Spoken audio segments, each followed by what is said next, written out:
What's going on, guys? Taking a break from the NHL 20 beta to bring you this video. Looking at the trade that happened today with Nikita Gusev going to the New Jersey Devils in exchange for a second and third round pick. Obviously, Vegas doesn't have a lot of cap room right now. Basically, someone had to be moved, and I feel like although Gusev has a good amount of potential coming in from the KHL, he is still a bit of a wild card, hasn't actually played an NHL game, and maybe because he hasn't played a game for the team, they don't want to mess with the chemistry. I'm not exactly sure. I'm trying to think of it from Vegas' perspective. Obviously, for the Devils, they get a potentially very good player for a cheap price there of a second and third round pick. So I actually have Gusev in the game. I've made him as a created player, had him for a while now. He's 26 years old, 27 real life, 82 overall there, low top 6'4 potential. Again, low top 6 because he's come from the KHL. He did tear up the KHL. I think he had like 80 points or something was the KHL leading scorer, but you never really know how a Russian player is going to, transition to the NHL game. So he's left wing there, shoots right, playmaker, really good hand stats, 88 everything, 90 passing. Defensive stats aren't the best, but good skating, solid shot as well. You can see not the most powerful, but pretty accurate. Physical there, he's got a decent amount of aggressiveness, strength. So pretty good overall player, 82 overall, but probably plays a lot better than that. 88 offensive awareness. And again, the low top 6 is because really don't know kind of how that player is going to transition. He could be like the next Artemi Panarin, which I'm sure the Devils are hoping for. Kind of be their answer to the Rangers signing Panarin. Or he could be like Shipachyov or whatever his name was, who Vegas had that first year and just didn't quite work. He was basically stuck in the AHL. So again, it's a wild card, but I think it's definitely worth the price the Devils paid. So it was a 2020 third round pick and a 2021 second round pick. The Devils actually don't have a second round pick now in next year's draft or the year after. But considering the fact they used those picks to get Nikita Gusev and PK Subban, I feel like it was well worth it for them. Also, too, in regards to that, the Devils actually already extended Gusev, 2-year deal, $4.5 million per year. As Vegas actually let Gusev talk to their team to see who was willing to sign him, and then of course once a team said they wanted to sign him for the price he wanted, they were going to make a trade happen. Devils, of course, even after this trade, have a ton of cap space still. I think like $12 million. So I'm curious to see, is this enough for Tall to re-sign next year? I think it's really just going to come down to playoff success, and that's pretty much it. So second and third round pick here, Vegas wants. Gusev's on the block, but I think the value is a bit on our side. We'll see what they say here. And trade is accepted. There you go. I actually wasn't sure if it would go through. So I'll take a look now at the Devils forward lines now and see just how good they're looking. With that trade as well, team stats goes up from rebuilder to hopeful. Starts that trade, guys. Here's what the Devils forward group might look like next year. We got Hall, Hischier, Palmieri on the first line.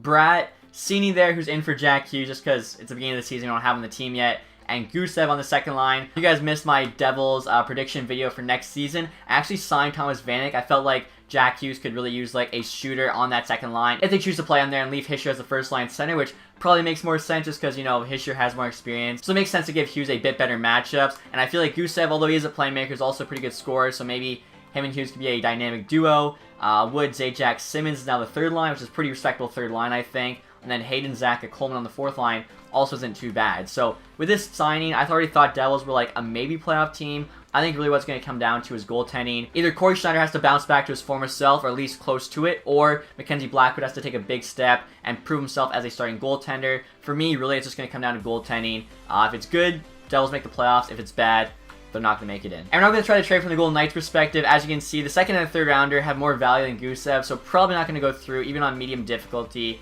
We'll try it, though.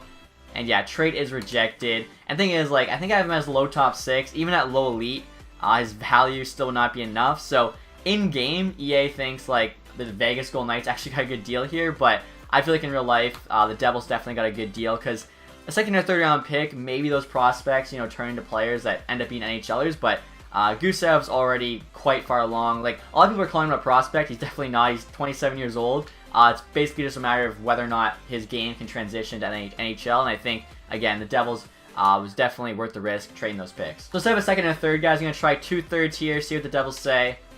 Trade's accepted, so it was really close, as you can see, but again, EA does feel the second and third was a bit too much. So after that trade, guys, you look at Vegas forward group going into next season. Obviously, Gusev wasn't on the team last year anyways, but they did lose Eric Halla again because of the cap. Same goes with Colin Miller on defense, so we're just look at their defense. And a lot of people said how Holden and I think Reeves combined made about the same as Gusev signed for, but probably harder to trade those guys. Not going to get as many picks back. It's kind of a tough situation for sure they put themselves in. I actually saw someone else say how because they're an expansion team, they don't really have very many players on entry-level deals, which obviously tons of guys making under $1 million really helps you out. So kind of makes sense why I guess they're up against the cap after, of course, big trades for Stone and Patch Wright and then signing those guys. Fleury as well got a big extension. Subban Really like the extension on him, like 800K. But I think for Golden Knights, they really need Cody Glass to make the team this year. I feel like him stepping up, maybe playing third line center instead of Eakin. He goes down to the fourth line. You just have like an extra guy who can kind of rotate around, especially with injuries and stuff. That would be huge for them, especially if Glass plays well. They have him on a cheap deal for the next 3 years.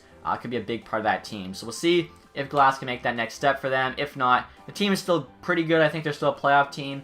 I personally don't really think they're a contender, though. Obviously, time will tell. Love to hear your guys' thoughts on this trade in the comments section. Other than that, hopefully you guys enjoyed this video. If you did, leave a thumbs up. If you haven't subscribed, please do that. Also, guys, I may be streaming tonight on YouTube, so make sure to stay tuned for that. And besides that, thank you for watching, and have a nice day. Goodbye.